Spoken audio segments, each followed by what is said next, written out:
more knowledgeable than a library, more alert than a fire alarm, able to recite film history in a single bound. It's a bird, it's a plane, it's Movie Dude!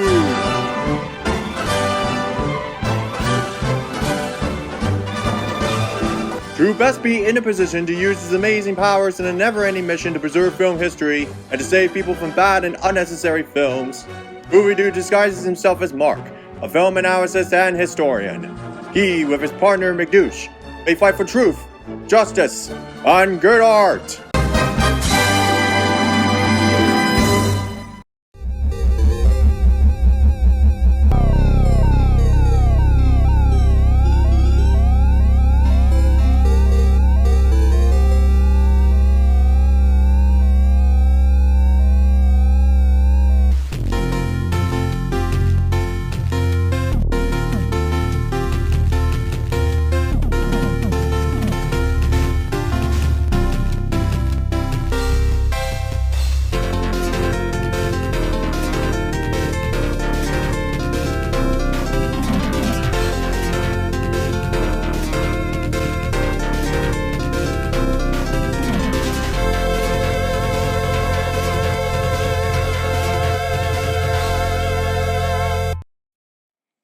When it comes to comic book movies or superhero films, there are usually two types of people, those who like Marvel and those who like DC.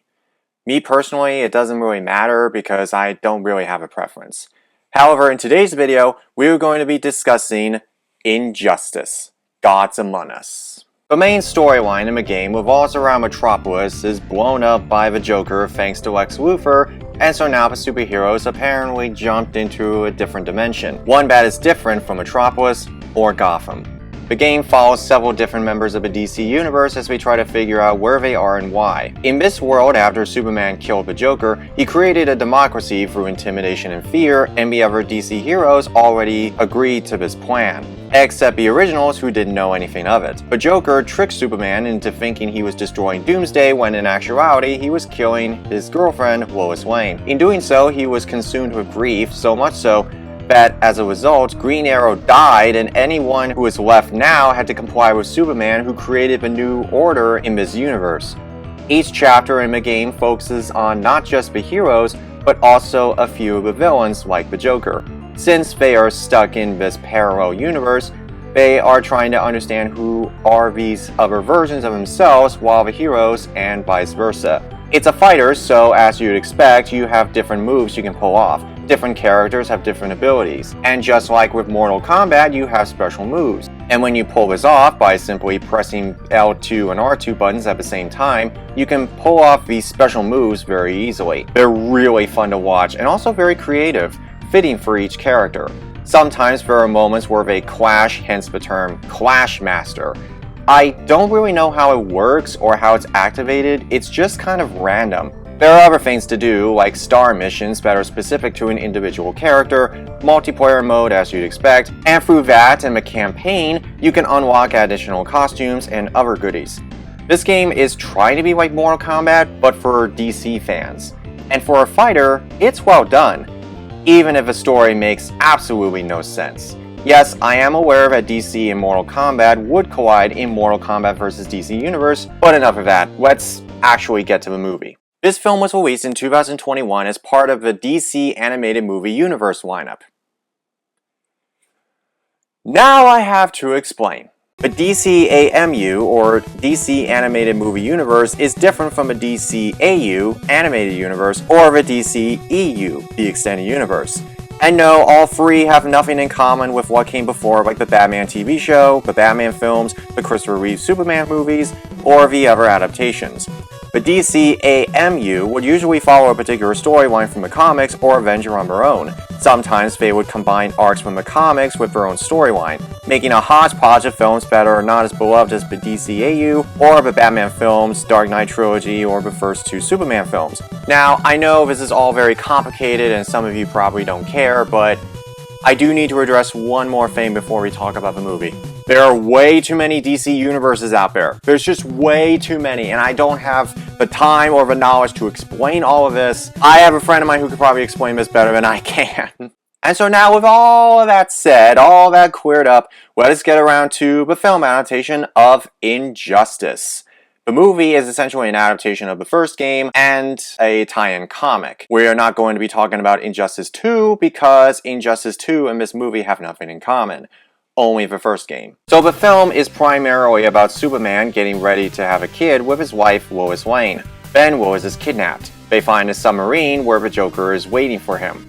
He causes Superman to attack his most powerful adversary, Doomsday, when in actuality he was killing Lois using a combination of Scarecrow's laughing gas and kryptonite. He has so much anger and grief that he finds the Joker and kills him. Yeah, just like in the game. Afterwards, he enacts a plan to create world peace. However, the way he goes about it is through intimidation and fear, not love. Obviously, he is grieving the loss of his wife and unborn child. This causes the Justice League to split.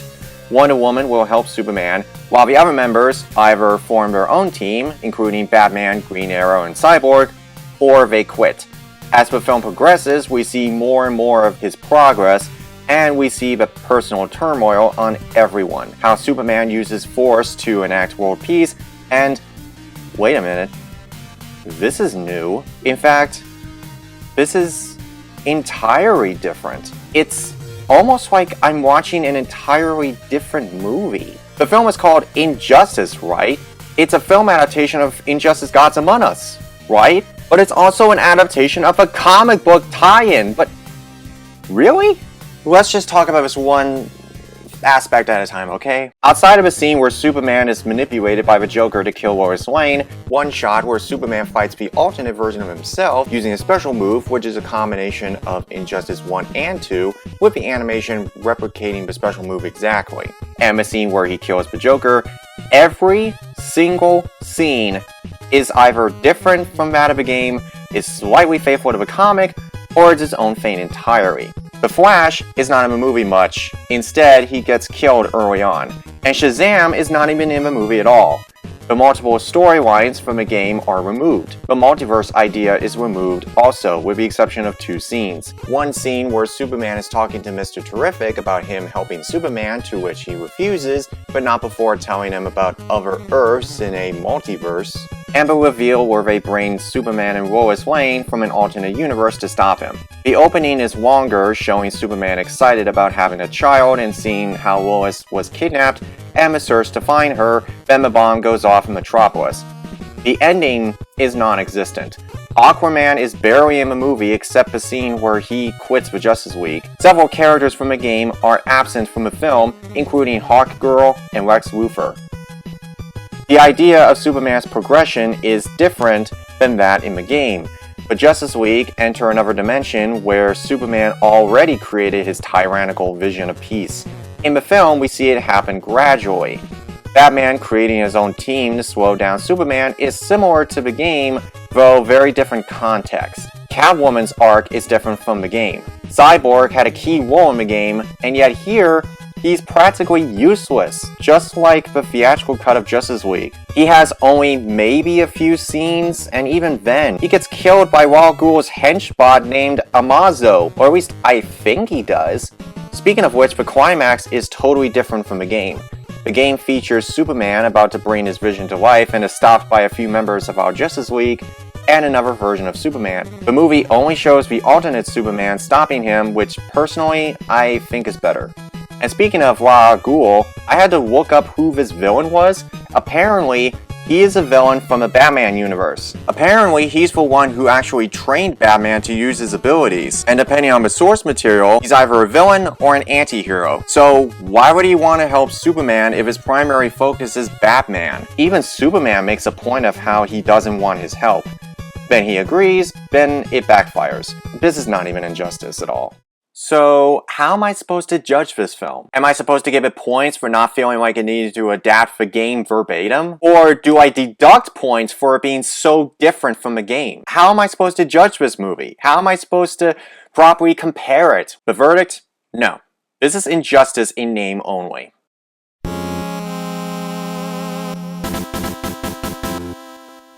As for the film itself, okay, so my friend Dennis and I, we watched it, and for the first like 15-20 minutes, I actually was enjoying it. In fact, I was actually enjoying it more than the storyline from the game, which is really funny if you think about it. But the first like 30 minutes or so, I was actually liking where the story was going. I was like, yes, this is better than the storyline from the game. I was like, yes! Yeah, that's exactly it. The gameplay of Justice was great. It was just the story that was very messy, you know, by comparison. Yeah, but I do think another element that also is a bit overlooked, at least that the games have, that this movie doesn't have, is the voice cast. Yeah, the voice cast is very different in the movie. Yeah, I wonder if Mark Hamill's with Joker here. What? I wonder if Mark Hamill's with Joker here. No, he's not. Because remember, this was made during this time, when Hamill was in this brief, temporary, retirement period, as the Joker, after Arkham City. And what about Injustice? I mean, do you like the movie better or the game? Because I didn't play the game's campaign yet. Oh, you haven't played the campaign yet? Yeah. I'm going to tell you right now, this is very different. And, yeah, I mean, I know storyline, I know that given this is NetherRealm, and I know, sure, I know NetherRealm kind of has been doing, the storyline thing, even, in their Mortal Kombat games. True. Since, MK9, at the very least, or at least as far as I'm aware of, at least that's when they started to go for a more cinematic approach, in their campaigns. And then again, from what I do know, usually fighting games are not known to, have, the best, story campaigns, from what I'm aware of. Yeah, that's true. That's probably the reason why the story in Injustice Gods Among Us didn't make any sense, because it was just really complicated. But by the 1 hour mark, my interest in the movie waned, and my friend was not enjoying the movie anymore either. This is nothing like the game at all. In fact, it has more to do with the graphic novel than it does the actual game. Any thoughts? Or no?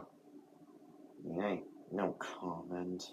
We were just kind of numb to it, to be totally honest. My main beef with the film is that, outside of it being so removed from its own source material, the film overall amounted to very little. I don't like revenge storylines, so this was just not my thing. However, I liked this film's approach to the story way better than the game, in that it's straightforward and linear. There's little mention of multiverses, and you can tell who is on whose side way better. It reminded me of Captain America Civil War, just not as good. However, even with that arc, the film has a hard time shifting tones.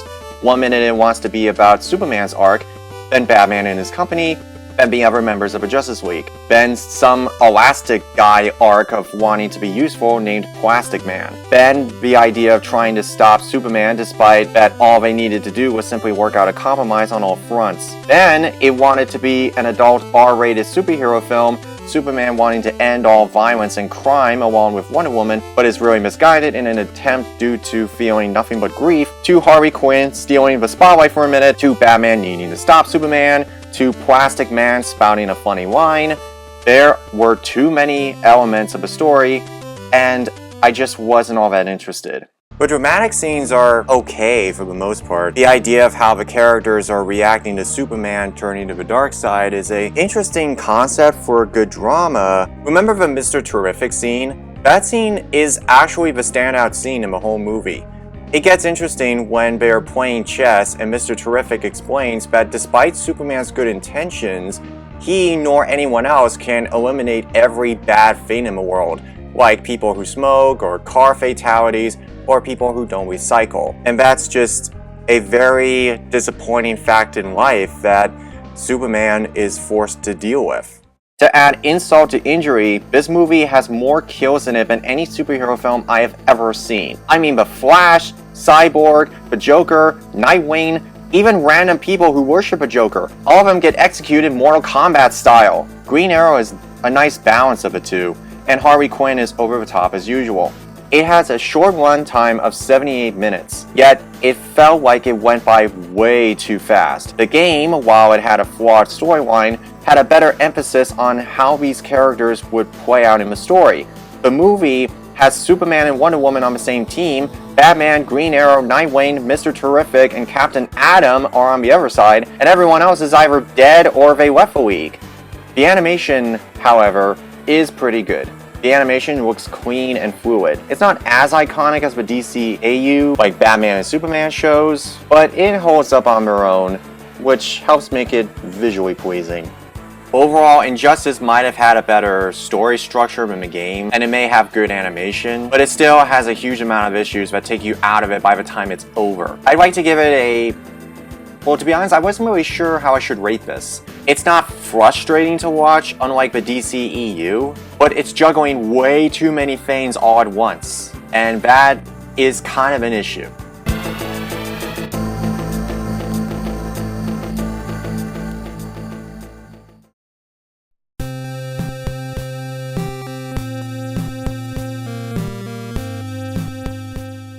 And with that out of the way, let us see where the Injustice movie fits on our scale. As you can see, folks, the Injustice movie lands a D spot. It's not the worst, but it's not good either. Join us next time, same bat channel.